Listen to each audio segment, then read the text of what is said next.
আসসালামু আলাইকুম ভাইয়া। ভাইয়া আজকে তো আপনি ভূমিকম্প ফেস করেছেন নিশ্চয়ই, তো আজকের ভূমিকম্পটার বিষয়ে আপনার অনুভূতি কি? অনুভূতি তো ভাষায় প্রকাশ করার মতো না, ভয়ঙ্কর অনুভূতি আর কি। আর বসেছিলাম খাটের উপরে, খাটটা মানে অটো ঢুকতেছে, বোতল টোতল দেখি খুব পানির গ্লাস গ্লাস এগুলো ছিল, এগুলো খুব ইয়ে করতেছে, মানে শব্দ হইতেছে, ঠক ঠক ঠক ঠক শব্দ।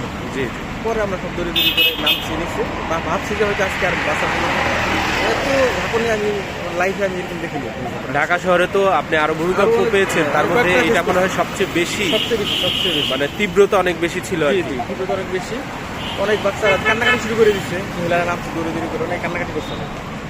আমরা তারা আতঙ্কিত হয়ে গিয়েছিল, সবাই আতঙ্কিত হয়েছে, সবাই। মানে ঘুমটা তারাও দিতে পারিনি, যা পড়াশোনা শুনেছিলাম ওইভাবেই ঘুরে নেমে যে আপনি আপনার কয়তলায় ছিলেন? 7 তলা। 7 তলায় ছিলেন, সেখানে তো আরো বেশি বোঝা যাওয়ার কথা। জি জি, মারাত্মক।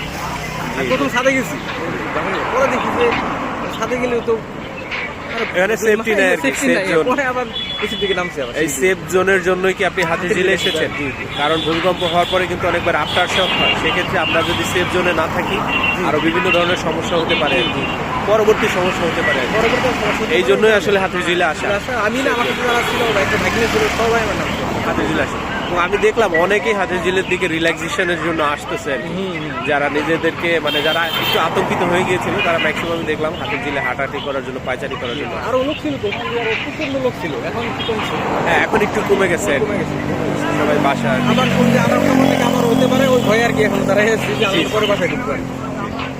ধন্যবাদ ভাইয়া, ধন্যবাদ। আসসালামু আলাইকুম।